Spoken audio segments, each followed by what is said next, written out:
Good morning. My name is Gabrielle Gross. I'm a RN on the ward. Today, I'd like to pitch a change in practice, which I believe is crucial on our busy respiratory ward. First of all, I'm just going to share my screen. I've prepared a PowerPoint to go with my pitch. I apologise that this pitch is on Zoom, but I'm sure you'll understand in these strange times. So, the change. I want to introduce the development and implementation of a pictorial asthma action plan to improve patients' ability to self-manage their asthma. We see patients suffering the effects of poorly managed asthma almost daily on the ward. Many which could have been completely avoided if patients were able to self-manage their symptoms better.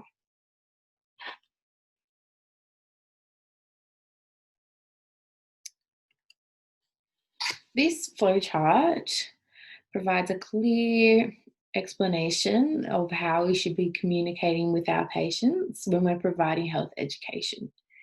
At the moment, this is an issue for asthma patients because our plans that we're giving them are written and difficult for many people to understand. In fact, most asthma action plans are written at a 7th to 9th grade level.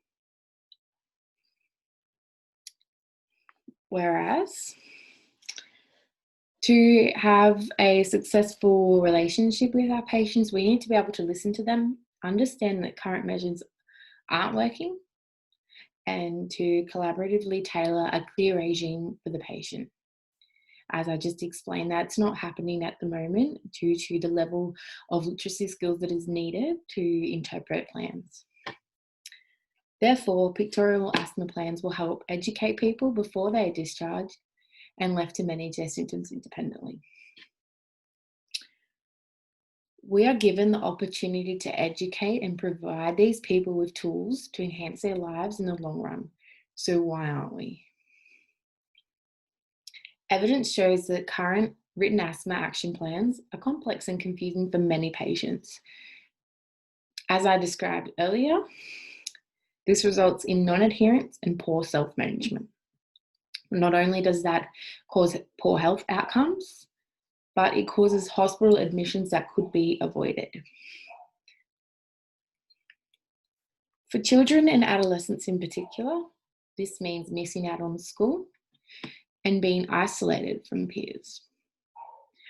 Studies show that children have an extremely emotional view on their asthma. These pictures I took from one of the studies that I've been looking at that asked children to draw how they feel on a good day with asthma and how they feel on a bad day. I found this to be quite powerful, so I wanted to put that in my PowerPoint. And of course, we need to consider our current situation. COVID-19, of course. Hospital admissions increase human contact and therefore poses a risk of patients acquiring COVID on the ward. It is crucial, especially in these times, that we keep people with asthma safe and at home as much as possible. This would also help free up hospital beds if that was to be needed during the pandemic. Other benefits include, obviously, that pictorial asthma action plans have the potential to keep children in school, keep people home, and free up our hospital beds. Not only that, but it can help improve patient and practitioner communication by encouraging conversations about the self-management of asthma. These conversations would move from handing out written asthma action plans to involving the patient in the development of their pictorial plan.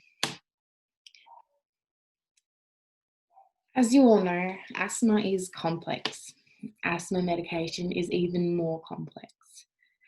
Our patients need an easily accessible reference at home, perhaps on the fridge, showing what needs to be done and when. Children in particular need to be able to understand their symptoms and have independence over their self-management. The earlier we teach children about their asthma, the more they'll be able to manage it as they grow up.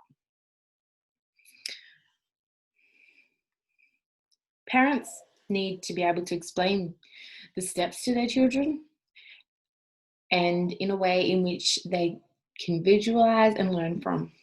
At the moment, written asthma plans are not giving the opportunity for children to understand their symptoms and how to manage them. And of course, adolescents will almost never sit and read an A4 document about their asthma management.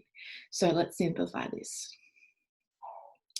Let's also help those who don't speak a lot of English or who are from different cultural backgrounds by showing them what they can do to manage their symptoms using pictures instead of complicated English terms that involve health literacy that a lot of people do not have. Overall, this changing practice would help so many and ease the demand on the hospital emergency department and our ward. So let's get the ball rolling.